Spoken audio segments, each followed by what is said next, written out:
Hey guys, today I am making a tier list of Stardew Valley's crops and flowers.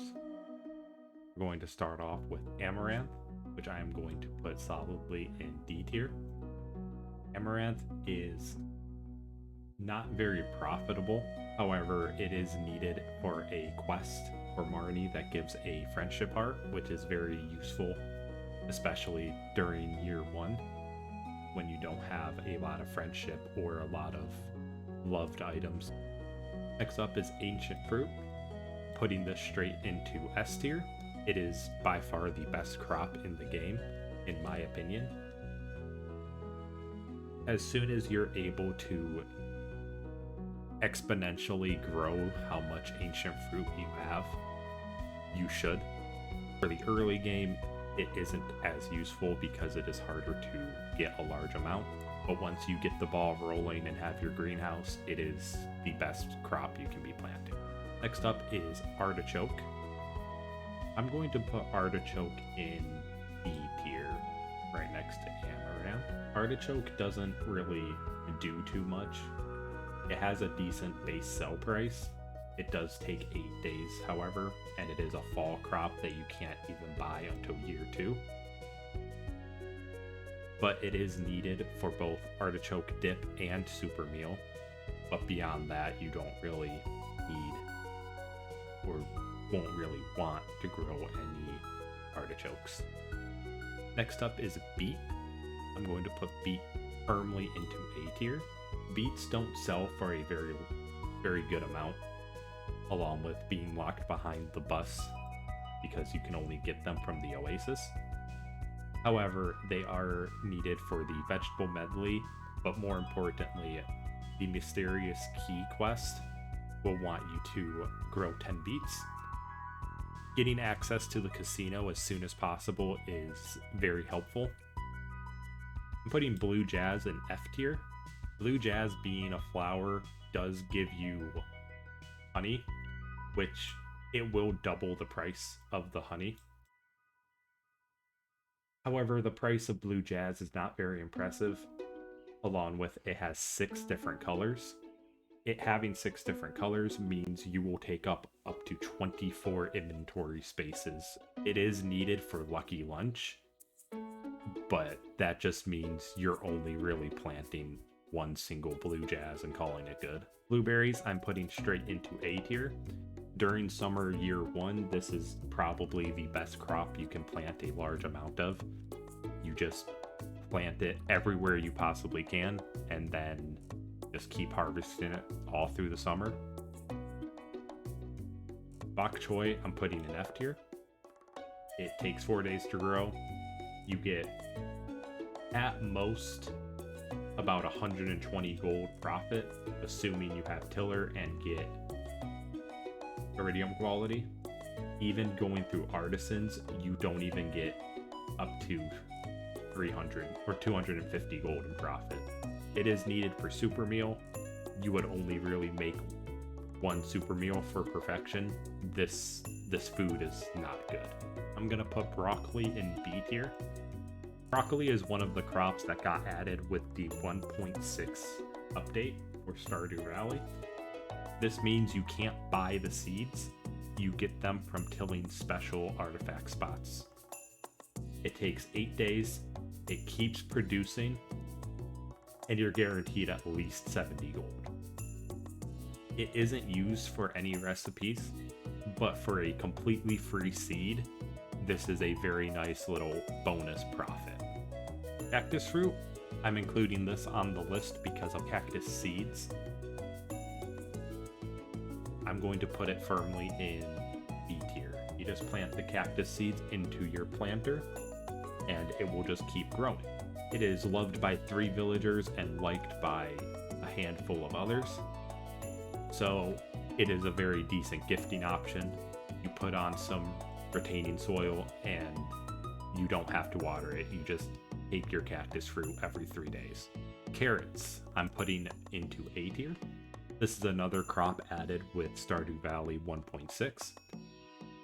It doesn't sell for very much at all, but it is another free seed. It only takes 3 days, and it can make your horse move faster for the entire day. Cauliflower, I'm going to put in C tier. Coffee beans, I am putting into A tier. Coffee beans can only be found through the traveling cart or through dust sprites in the mines. However, it grows through both spring and summer.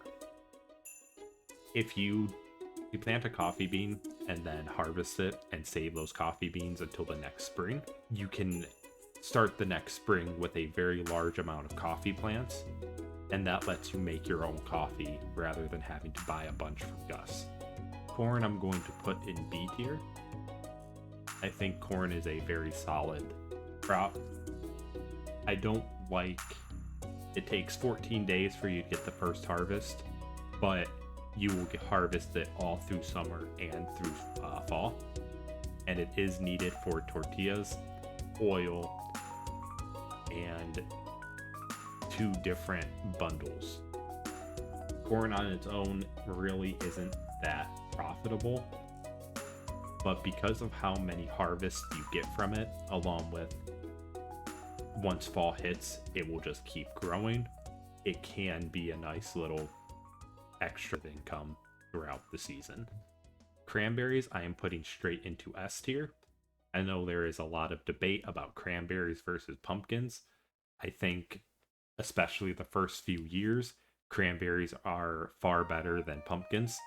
By the time you're doing multiple kegs of pumpkins consistently, you should usually have large amounts of ancient fruits that you're putting in kegs consistently, which kind of makes growing the pumpkins completely irrelevant. Putting eggplant in D tier. I think this crop is very annoying. I hate dealing with it. I do not like it one bit. Berry rose is going into S tier. Berry rose is the most profitable for bee houses. Along with it is loved by 2 villagers and liked by almost every other villager. It is also needed for fairy dust. Fiber, I am going off the fact that fiber seeds are a thing. F tier, you can find fiber in the mines. Garlic, D tier. You can only buy garlic year 2. It is used in 2 recipes and 1 crafting. Grapes, A tier.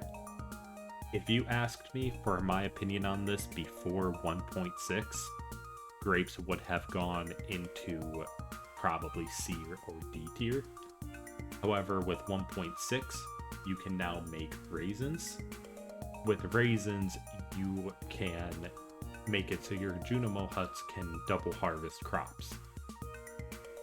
Green bean, F tier, get what you need for the community center and for your bean hot pot, and then destroy it. It's a trellis crop. I hate trellises. Hops, F tier, get what you need from crafting with it, then destroy it. It's a trellis crop. I hate trellises. Hot pepper, I'm going to put in B tier. Hot peppers can regrow every 3 days.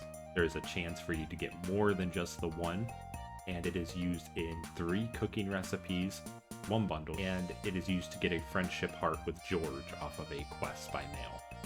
Kale, B tier.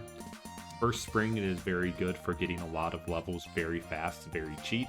Beyond that, it is not very useful. It has 2 cooking recipes associated with it. Its sell price just isn't very appealing for the 6 days that it takes to grow. Melons, C tier.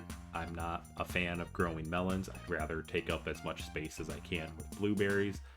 However, melons are needed for 2 different crafting recipes, a Gourmand Frog puzzle, and a quest for Demetrius, along with 2 different community center bundles. Parsnips, C tier. Parsnips are nice for being the very first crop that you get. However, you tend to just use them for energy in the mines because they are ready the same day the mines open, and then you forget about them until you go back to make all of your cooking recipes for perfection. Pineapple, D tier. It has a decent sell price. It takes a while to grow, along with it can only grow in the summer or on Ginger Island. It's only used for 1 recipe. There's not much reason to put it on the Ginger Island farm, when you can fill up that farm with something better that regrows every 7 days that has a much higher base sell price and artisan goods sell price. Poppies, D tier. On the plus side, there's only 3 color variants versus the 6 for Blue Jazz. However, it is a loved item by Penny. Potatoes are going to be a B tier. Every time I start a new game, I spend that first 500 gold on as many potato seeds as I can. It is a nice little extra harvest and extra boost of energy for the 7th and 8th days for going deeper into the mines. Powder melons, I'm giving S tier. There is no reason for it other than the fact, 1, it's a free seed, just like the other 1.6 seeds, and 2, it grows in the winter. Pumpkin, I'm giving a B tier. Pumpkins are needed for 3 cooking recipes, 1 crafting recipe, 1 quest, and 2 bundles. However, that 13 days it takes to grow is 13 days that you could have been growing cranberries. Radish, I'm giving C tier. It's a crop I tend to completely forget exists until I go to craft the 2 cooking items with it. Red cabbage, I am giving D tier. Red cabbage is needed for a community center bundle and for 3 cooking recipes. However, it is the only community center item that is locked behind year 2, unless you get lucky with the traveling cart or remember to turn on year 1 completable. I don't remember. Rhubarb, F tier. This has 1 crafting recipe. I forget about it every single time. Starfruit, I am going to put into A tier. Starfruit wine does sell for more than ancient fruit wine. However, you do need to replant it every 13 days. With ancient fruits, you harvest it every 7 days after the first 28. Per day, you end up making more off of ancient fruits.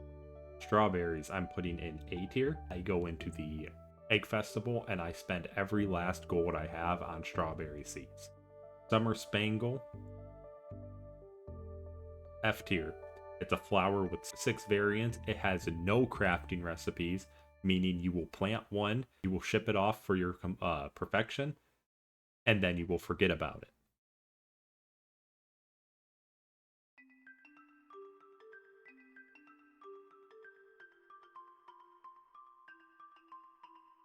Summer Squash, I am going to give C tier. This is one of the new crops with 1.6, just like the carrot, the powder melon, and the broccoli. However, I feel like Summer Squash, even though it regrows, it does not sell for enough to justify planting it. Sunflowers, B tier.